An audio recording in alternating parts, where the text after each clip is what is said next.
नमस्कार जय जगन्नाथ आम चैनल को आपण मानकु बहुत बहुत स्वागत।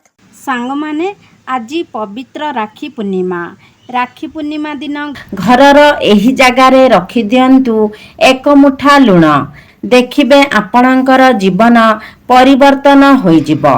सांग माने आज मु आपण मानकु लुणर एपरी चमत्कारी उपाय विषय कहिबाकु जाउछि जहा आपणक जीवन रे एक बहुत बड़ा परिवर्तन आनि पारे। एही भिडियोटी आपण मानक पई अत्यंत लाभदायक हेबो, सेथि पई भिडियोटी को स्किप न करी शेष पर्यंत निश्चय देखंतु। तेबे सांग माने वैज्ञानिक दृष्टिकोणरू लुण तो केवल एक रासायनिक पदार्थ अटे, मात्र जदि आमे आम हिंदू शास्त्र एवं मुनि ऋषि मानकर वर्तव्य को देखिबा तेबे लुण हेउछि समुद्रर बीर्ज एवं आपण माने जानती जे माँ लक्ष्मी हेउछंती समुद्र देवंकर कन्या। तेबे आज मु आपण मानकु लुणर किछि एपरी चमत्कारी उपाय विषय कहिबाकु जाउछि जाहाकु जानि सारिला परे एवं आपण सही सबु उपाय गुडी को निजर जीवन रे व्यवहार करिबा परे आपण जीवन रे केउठारे भी असफल हेबे नाही। आपण जेउ भी कार्य करिबे सेथिरे निश्चय भाबरे आपण सफलता प्राप्त करिबे। एही उपाय गुडी को निज जीवन रे व्यवहार करिबा द्वारा आपणक जीवन रे केबे भी धनर अभाव हेब नाही। जदि आपणक घरे कौनसी व्यक्ति को बेमारी लागी रहुछि, घरे सर्वदा अशांतिर वातावरण सृष्टि हेउछि, प्रत्येक सदस्य मानक भितरे मनांतर मतांतर हेउछि, आपण ऋण करज भाररे बुडी रहिछंती, चाकरी क्षेत्र रे आपणकु पदोन्नति मिलु नाही किंबा समस्त जगारे आपणकु समस्यार सम्मुखीन हेबाकु पडुछि, तेबे एही उपाय को पालन करिबा द्वारा आपण से समस्त कष्टरू रक्षा पाई परिबे। से समस्त समस्या आपणकर समाधान होई जिवो। आपण मानकु लागु थाई पारे जे लुण गोटिए साधारण जिनिस, मात्र सांग माने लुण भितरे एपरी चमत्कारी शक्ति रहिछि जाहाकु कि प्रत्येक व्यक्ति जानि नथांती। एवं जदि आपण एही चमत्कारी शक्ति विषय जानिछंती तेबे जीवन रे आपण केबे भी धनर अभावर सम्मुखीन हेबे नाही। आपण माने जानती जे आम स्वास्थ्य उपरे भी लुणर केते गुरुत्वपूर्ण भूमिका रही थाए। जदि आम खाद्य रे लुणर मात्रा अधिक होई जाए तेबे मध्य असुविधा होई थाए, एवं जदि आम खाद्य रे लुणर मात्रा कम होई थाए तेबे मध्य असुविधा होई थाए। एहार अर्थ हैला लुण आमको जीवन देई पारे एवं आमर जीवन नेई मध्य पारे। तेबे मु आजी आपणकु एही भिडियो रे लुणर किछि ज्योतिष उपाय कहिबाकु जाउछि, जाहाकु जदि आपण निज जीवन रे प्रयोग करंती तेबे आपणकु जीवन रे केबे भी कौनसी कष्टर सामना करिबाकु पड़िबो नाही। तेबे सांग माने आपण माने जानती जे लुण विभिन्न प्रकारर रही थाए, जेपरिकी प्रथमे हेउछि संदेश लवण, जाहाकु कि आमे पहाड़िया लुण भाबरे जानि थाओ। आउ गोटिए हेउछि सामुद्रिक लुण, अन्यटी हेउछि कला लुण एवं गोटिए हेउछि साधारण लुण। मात्र ज्योतिष शास्त्र रे लुण को चंद्र एवं शुक्रंकर प्रतीक भाबरे माना जाई थाए। अनेक लोक लुण को राहुंकर मध्य प्रतीक भाबरे मानि थांती। सेथिपाई लुणर प्रयोग करी आपण समस्त दुष्ट ग्रह मानंकु शांत मध्य करि पारिबे। ज्योतिष शास्त्र अनुसारे लुण को चंद्र एवं शुक्रंकर प्रतीक भाबरे माना जाई थाए। सेथिपाई जदि आपण लुण को कौनसी स्टील किंबा लुहार डबारे रखुछंती तेबे एपरी करिबा द्वारा चंद्र एवं शनिंकर मिलन होइथाए, जाहाकि अति अमंगलकारी होइथाए एवं एहा आपणक पई घातक मध्य होइथाए। जदि आपण निज घरे स्टील किंबा लुहा डबारे लुण रखुछंती तेबे एहा आपणक घर पई अत्यंत अमंगलकारी होइथाए। एहा आपणक गृहरे रोग एवं शोक वृद्धिर कारण होइथाए। आपण माने लुण को प्लास्टिक डबारे मध्य रखिबा उचित नुहे। सबुठारु भल जिनिस हेउछि काचर डबा। आपण माने जदि लुण को काचर डबारे रखंती तेबे लुणर कौनसी खराब प्रभाव आपणकर गृह उपरे पड़ी न थाए। सांग माने जानंतरे अथवा अजानंतरे जदि आपणक हातरू लुण तळे पड़ी जाए किंबा कौनसी जागारू लुण तळे पड़ी जाए तेबे एहा अत्यंत अशुभ होइथाए। आपण माने जानंती जे जदि लुण तळे पड़ी थाए तेबे एहा आपणक गृहरे ऋण बढ़ाइबार कार्य करिथाए एवं घरे अन्यान्य समस्या मध्य उत्पन्न होइथाए। अनेक व्यक्ति लुण नेबा परे लुण हाथ को वस्त्र रे मध्य पोछि देइथांती, मात्र एपरी करिबा मध्य उचित नुहे।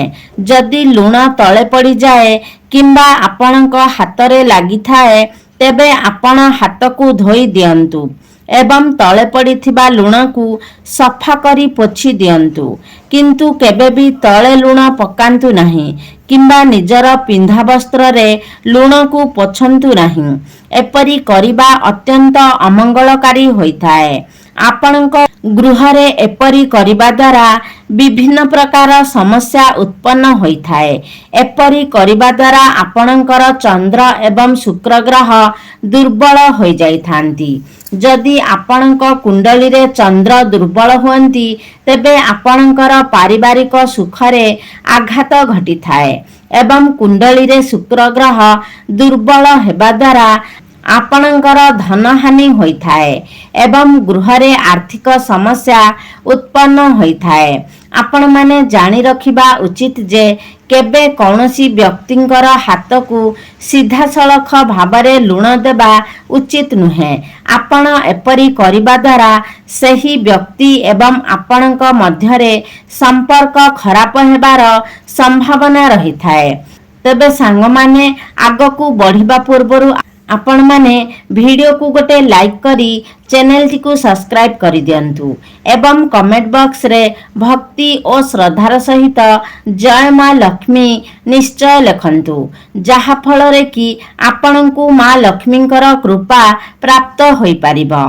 तेबे सांग माने आपनक गृहरु दारिद्रता दूर करिबा पई एवं मां लक्ष्मी को प्रसन्न करिबा पई आपण गुरुवार व्यतीत अन्य समस्त दिन गुड़िकरे निज घर को पानी रे लुण मिसाई सही पानी रे निज घरे पोछा लगाइबा उचित। एपरी करिबा द्वारा आपणक गृहर समस्त नकारात्मक शक्ति गुड़िक नष्ट होई जाइथाए। आपण माने जानती जे आम घर को प्रतिदिन विभिन्न लोक जीवा आसीबा करिथांती एवं सेमानंक पादरे जेउ धूली आसीथाए ताहा आम गृहरे नकारात्मक शक्ति सृष्टि करिथाए। सही नकारात्मक शक्ति को दूर करिबा पई आपण प्रतिदिन पानी रे किछि लुण मिसाई घर को पोछा लगाइबा उचित। एपरी करिबा द्वारा आपणक गृह पवित्र होई जाइथाए एवं समस्त नकारात्मक शक्ति ठारू मुक्त होई जाइथाए, जहाकि मां लक्ष्मींकर आगमनर बाट मध्य फिटाई देइथाए एवं एहा सबुठारु भल उपाय जहा द्वारा आमे मां लक्ष्मी को प्रसन्न करि परिबा। तेबे सांग माने आउ गोटिए उपाय हेउछि, जदि आपण निज गृहरे धनर वृद्धि करिबा पई चाहुचंती तेबे आपण गोटिए काच ग्लास रे पूर्ण करी पानी नियंतु एवं सही पानी रे आपण गोटिए चामच लुण मिसाई घरर गोटे कोणरे नहीं रखी दियंतु। एपरी करिबा द्वारा मां लक्ष्मी अत्यंत प्रसन्न होइथांती एवं आपणकर धनरे वृद्धि होइथाए।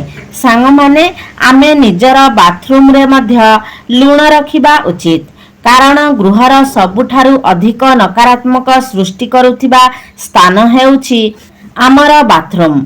आपण माने जानती जे बाथरूम रे लेट्रिन मध्य संजोग होई रही थाए एवं सेथिरे आमे मलमूत्र त्याग करिथाउ, तेणु सही जागाटी अपरिष्कार होई थाए।